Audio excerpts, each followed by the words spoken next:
जी अस्सलाम वालेकुम, मैं हूं Naveed Siddiqui NS investigation cell के साथ।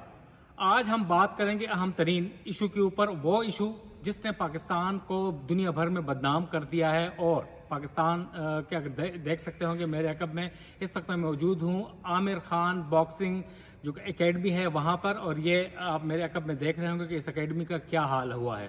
और ये पाकिस्तान की हुकूमत उस वक्त जागी जब पाकिस्तानी निजात बरतानवी बॉक्सर आमिर खान ने यह मामला उठाया हुकूमत पाकिस्तान के साथ। और समाजी राब्ते की वेबसाइट के ऊपर और सोशल मीडिया के ऊपर उन्होंने इस इशू को उठाया कि एडवर्स ऑक्यूपेशन में है, कब्जे में है। और कब्जा किसने किया है? अफसोसनाक बात यह है कब्जा किया था पाकिस्तान की फ्रंटियर कांस्टेबलरी एफसी ने। और गुज़िश्ता एक साल से आमिर खान एकेडमी के ऊपर कब्जा था और हुकूमती इदारे का, हुकूमती एहलकारों का हुकूमती एकेडमी के ऊपर और इसके ऊपर लाखों डॉलर आमिर खान ने अपनी जेब से लगाए, सिर्फ हुकूमत पाकिस्तान की मदद की और पाकिस्तान के अवाम के लिए कि उनकी यहाँ पर ट्रेनिंग हो सके बॉक्सर की। और यहाँ पर बताया जा रहा था ज़राए के मुताबिक कि 300 से ज़ायद एफसी एहलकार गुज़िश्ता साल 9 मई के वाक़यात को रोकने के लिए और उस वक्त के जो हालात और वाक़यात थे उसको रोकने के लिए इन एहलकारों को बुलाया गया था। एफसी के अफसरान और जो एहलकार थे 300 से ज़ायद थे। और सिर्फ एकेडमी के अलावा पाकिस्तान स्पोर्ट बोर्ड की दीगर जगहों पे ये आमिर खान एकेडमी जो है ये Pakistan sport board sports complex के अंदर ये वाक़या है। और काफ़ी अच्छी बिल्डिंग है।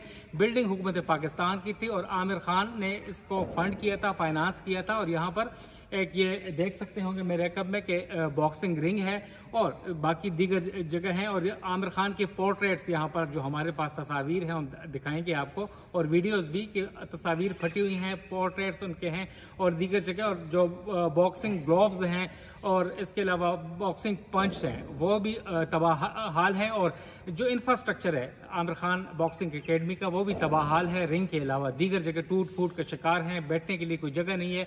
और thanks to interior minister Mohsin Naqvi, उन्होंने इस बात का नोटिस लिया है। और एफसी उनके अंडर आती है, फ्रंटियर कांस्टेबलरी जिसे मलेशिया भी कहा जाता है, उनके नीचे आती है। उन्होंने फौरी इसका कब्जा वागुजार करवाया है। अब भी इसकी हालत जो है नागुफ्ताबे है, मगर इसके आने वाले दिनों में इसकी हालत मजीद बेहतर हो जाएगी और ट्रेनिंग शुरू हो जाएगी। 2016 में इसका आगाज किया गया था। और हमारे साथ इस वक्त मौजूद हैं, हम बात करेंगे एक बैनुल-अक़वामी स्पोर्ट्स जर्नलिस्ट हैं, पाकिस्तान के हैं, पूरी दुनिया में वो जाने जाते हैं वहाँ पर इवेंट्स कवर करते हैं। शाकिर अब्बासी हमारे बड़े अच्छे कलीग हैं, उनसे जानेंगे उस वक्त जब इफ्तिताह हुआ था उस वक्त वो यहाँ पर मौजूद थे। शाकिर बहुत शुक्रिया, बताइएगा कि क्या सूरत हाल है, किस वक्त क्या कितनी की बनी और इस वक्त आप काफ़ी अर्से बाद देख रहे हैं तो कैसे महसूस हो रहा है आपको?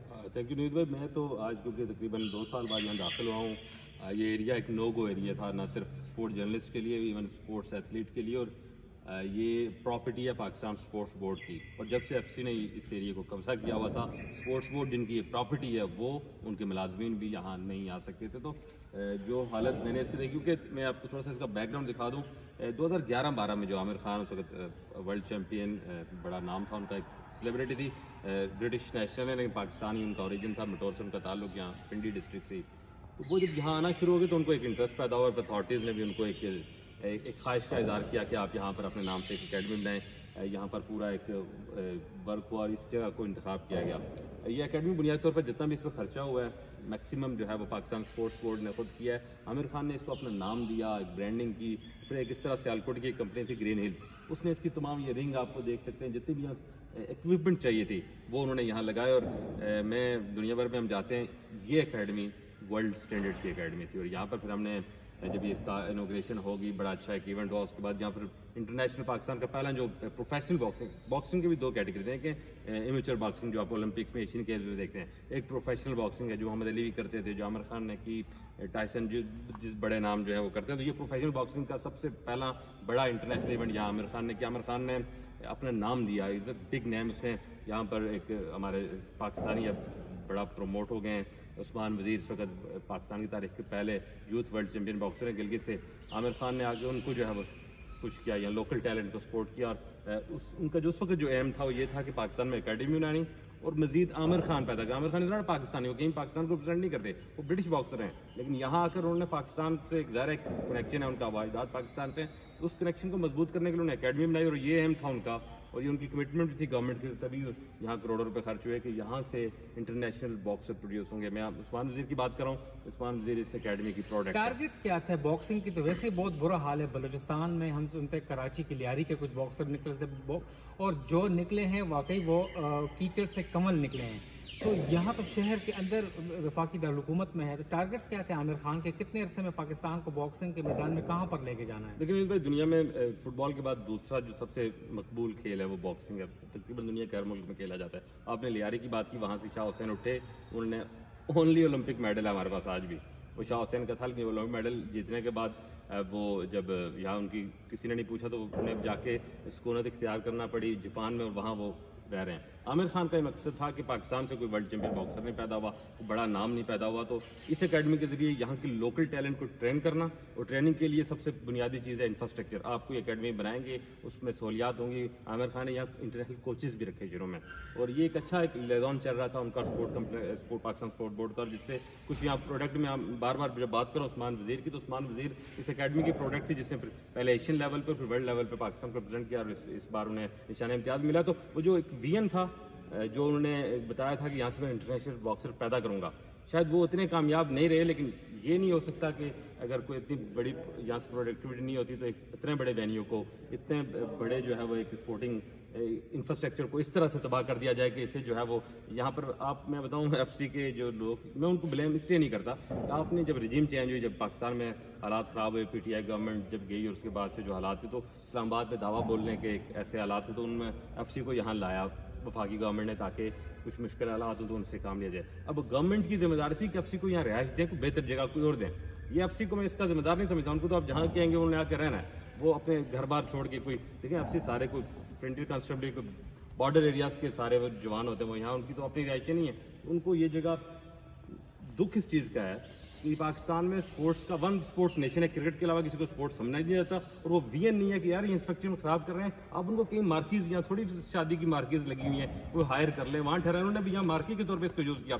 यहाँ हमाम थे, आप इनके जो अभी स्पोर्ट कम्प्लेक्स वाले ने जब इसको दोबारा टेक ओवर किया जो खाली हुई, और उसके बाद उन्होंने देखा इनके तमाम सीवरेज बंद है, इनका नाई भी यहाँ होता था, धोबी भी यहाँ होता था, ये इर्द गिर्द जितने भी दरख्त कट गए हैं क्योंकि उन्हीं को दरख्तों को काट के इनके देगे पका के इनको खाने खिलाए जाते थे। इस सारे एरिए को एक भूत बंगला बना दिया। मैं इस अकेडमी को मैंने फलते फूलते और आबाद होते देखा है। आज जब मैं यहाँ वापस आया हूँ तो ये एक बहुत बंगला है, और ये इस्लामाबाद स्पोर्ट कम्प्लेक्स जो हमारा हब है पाकिस्तान में स्पोर्ट्स का, उसके अंदर ये हाल हुआ है। मैं मोहसिन नकवी साहब का शुक्रिया भी अदा करता हूँ। मैं कहता हूँ कि जो इसका नुकसान हुआ है कि स्पोर्ट कम्प्लेक्स है, अभी जो स्पोर्ट्स बोर्ड ने जो इसका एस्टिमेट लगाया तकरीबन 2 करोड़ रुपया चाहिए इसको वापस ऑपरेट करने के लिए, इसकी वापस रेनोवेट करने के लिए। शाकिर मुख्तसरन बताइएगा, वक्त कम है, कि एकेडमी के अलावा दीगर जो हमने देखा है Pakistan sport board sports complex की बिल्डिंग वो भी नागुफ्तबे है, क्या इसी एफसी की वजह से ये है?